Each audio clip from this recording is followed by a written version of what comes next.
Allow me to introduce our guest of honor and speaker.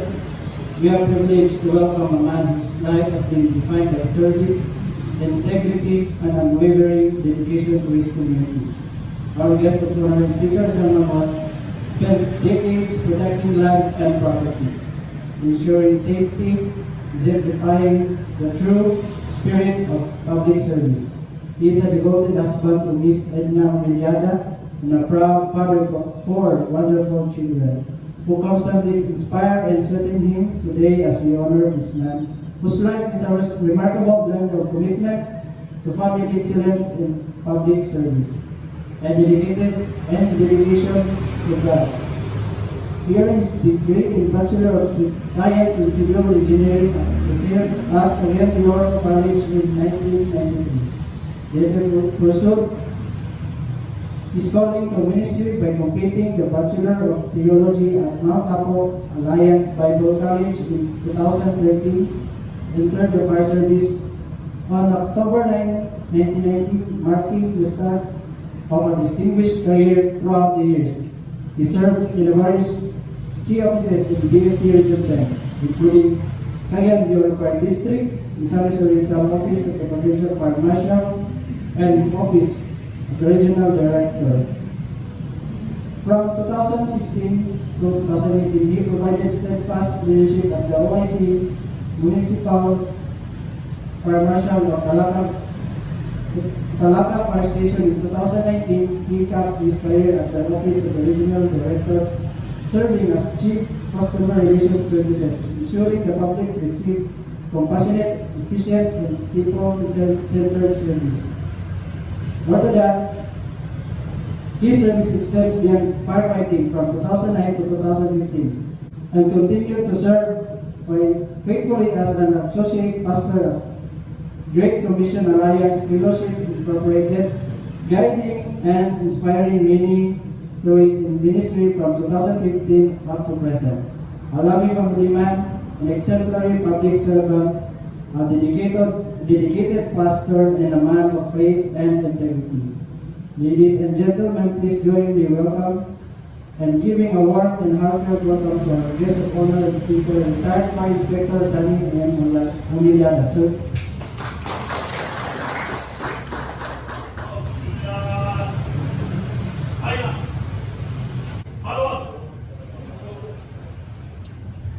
Hey, good morning once again.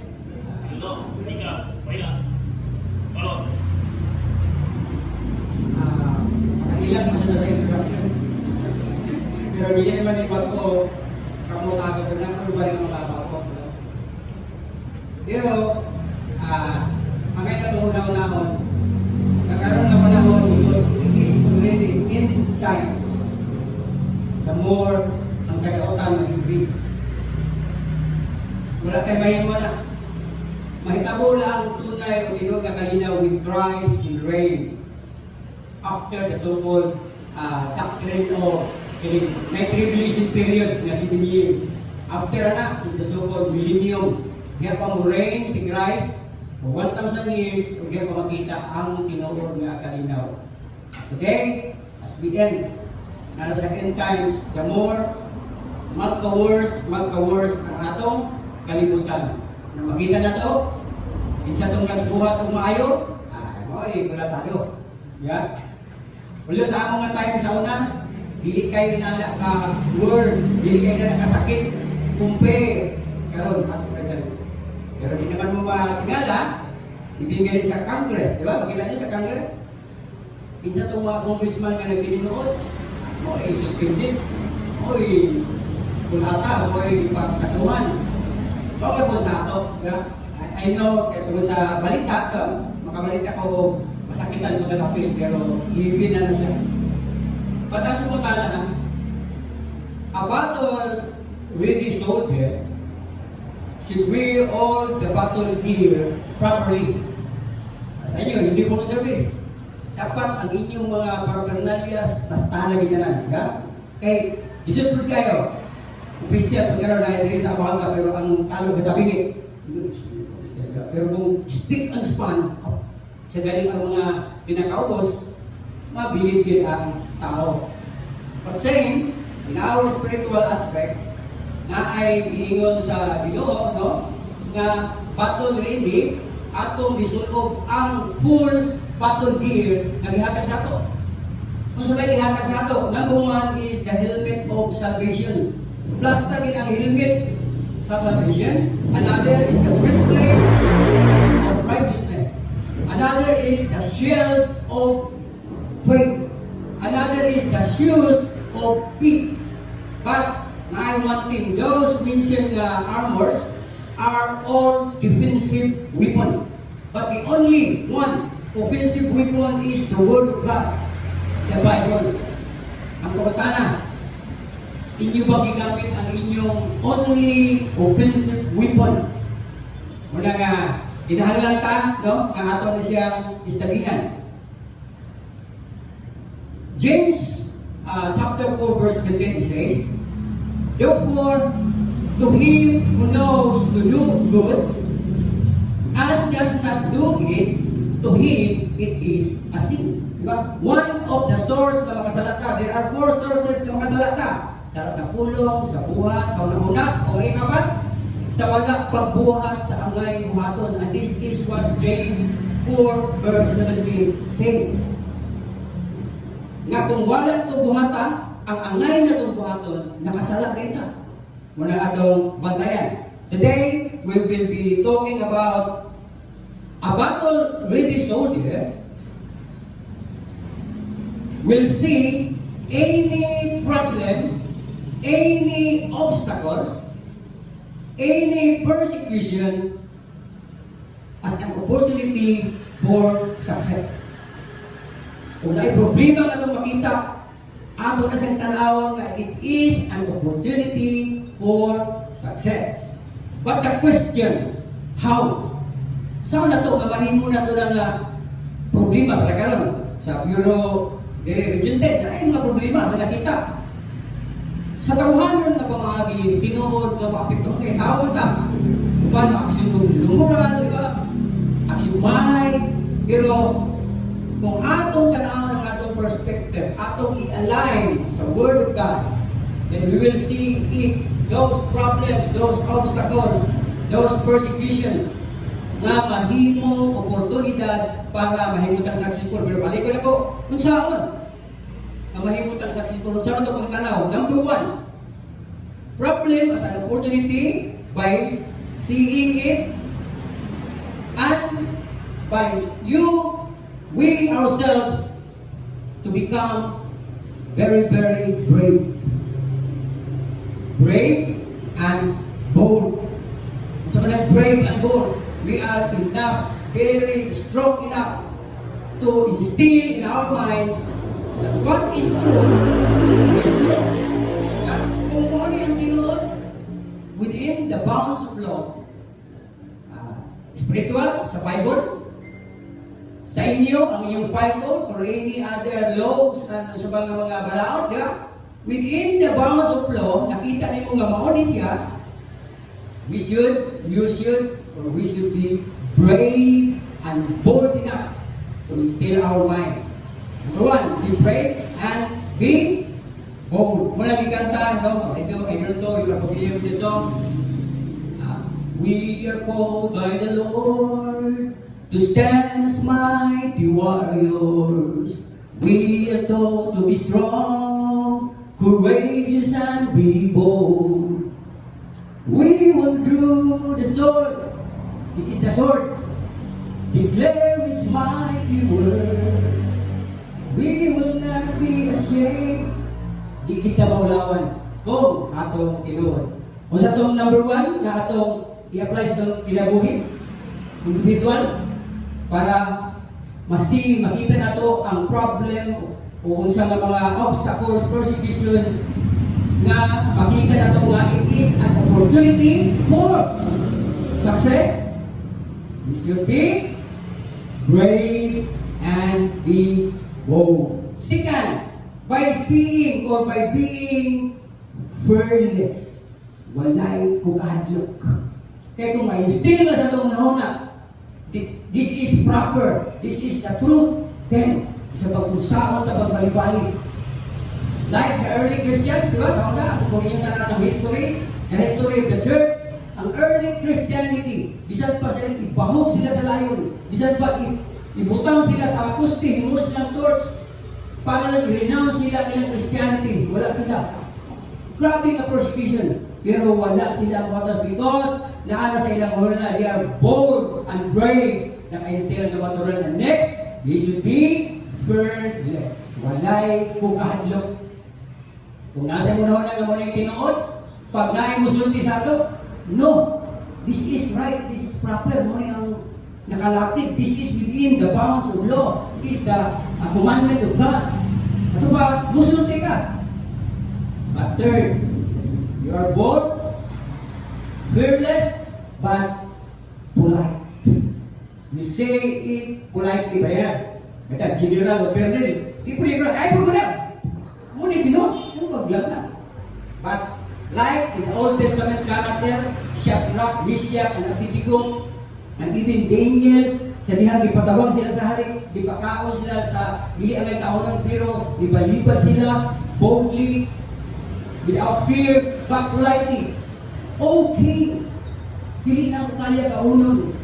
Timuon ng inyong pagmatay, I will be sinning against my God. The God who gives me breath, who gives me libre kahangin. That is the God, the Creator of the heavens and the earth. But He says it politely. No, dili pa sabot nga. Niso kita kayo doon. Naguba na po yung sobrahan po naman na religious, di ba? Mga religyoso. Tungkol kay pastor sila. I-insist sila ko. Mura naging sila po, harik po sila ba? Kung makita kayo na kita, hindi ka ma-respiran. Pero kung sa mga dako, even sa una, kung meron ka ang Assyrian king, Babylonian king, mga worst na sila mga hari, kulpa na sila ng mga hari, no? Pero, siya diha, nga, ipakita nila nga they are polite. Magandog, ako na wala. Unsay reason? No, unsay reason? Daniel, even David, even Joseph were promoted because of their politeness. And that politeness, we will see atong tanawon ang success that you will be promoted. Dili mo kayo ang rank, but ang designation. Kung sa palayakan sa imo kay nakita ka nga, winana ka. At balik ko, dili lang ang promotion nga atong tanawon diri sa kalibutan, but ang atong promotion nga dito sa langit. That dito sa langit, you will be given task. No, kung nagtanda mo sa Bible, sa Book of Revelation, pag-abot dito sa pagbalik sa Ginoo, together with the saints, the faithful, tanan na tinuod niya ng mga anak, will reign and rule diri sa earth. Then, pagtalagay na, ini si Captain Linas, faithful servant ni, tagaan o obligasyon. Bata, hindi siya mag-pisa diri. Tagaan o obligasyon nga ikaw ang magkuman, mag-monitor, magtanaw sa tanang ibuhaton sa Amerika o sa Europe. Hinaan ang designation kung imong tanaw sa Bible. Pero wala itong tanahon. Kung dili mga diri, dito sa langit. Parang nga ko, isa may tini gusto mo itong langit eh. Isa gusto mo itong impyerno. Wala, tingali, kaya ang impyerno niya, kalayo, mawalay, pagkapalong. Total darkness, na pag-iulo dito mamatay, di mamatay, na ay madungog na ito dito. Kaya yung total darkness, bisag ang imong kamot, di mo makita, total darkness. Then, ang madungog dito, kaabot sa ngipon, o inagulo tungod sa kainit, dengan dili pa sa ulo. Opposite, ang langit, hayaan. Pero karang sa matagandang langit, John 1:12, dili religion, but relationship nato sa Ginoo. John 1:12, sige sa kato midawat o bituo kaniya, kita taag katungod na mahimo anak sa Dios. Mahimo nila anak sa Dios kung ato siyang dawaton o tuuhan. Pero dili lang tuuhan nga, ituo mo man Ginoo. The word believe connotes two words. It is to trust and obey. Pag musalig ka, you will obey. Muna siya, ako ba, kinisalig naman. Ang kada, kabalo mo ko anak, pero ba yun? Amba! Hindi na obey. Ito, to trust and obey. Okay, unsa itong atong tulo, kay importante nga atong himuon nga kitanaw na to ang problema, nga obstacles, persecution, nga usa ka opportunity for success. Number 1, so, brave, bold, fearless, polite. Unsa na siya ang 3 letters? BFP, mabuhay.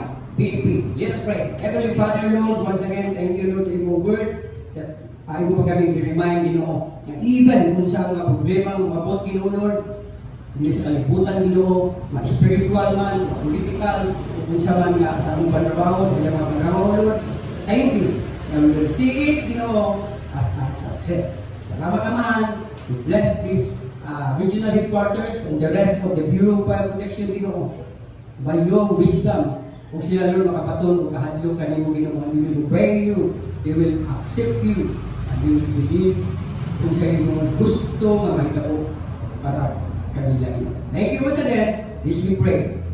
In your mighty name, in your powerful name, in your righteous name, the name Jesus the Messiah, Jesus the Christ, the Anointed One, the Healer, the Redeemer, the Restorer, and our coming King. Amen. In the name of the Father, the Son, and the Holy Spirit. Amen. Good morning.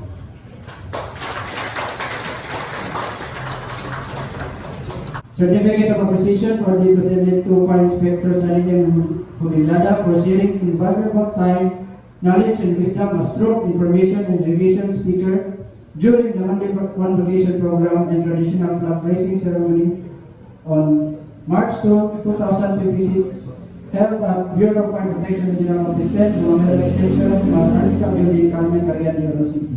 Your inspirational talk on moral and spiritual upliftment has significantly encouraged and motivated the personnel of the Bureau of Fire Protection to uphold integrity, faith, and strong values in the fulfillment of sworn duties and responsibilities. Given the second day of March 2026 at BFP Regional Office 10, Marnica Building, Cagayan de Oro City.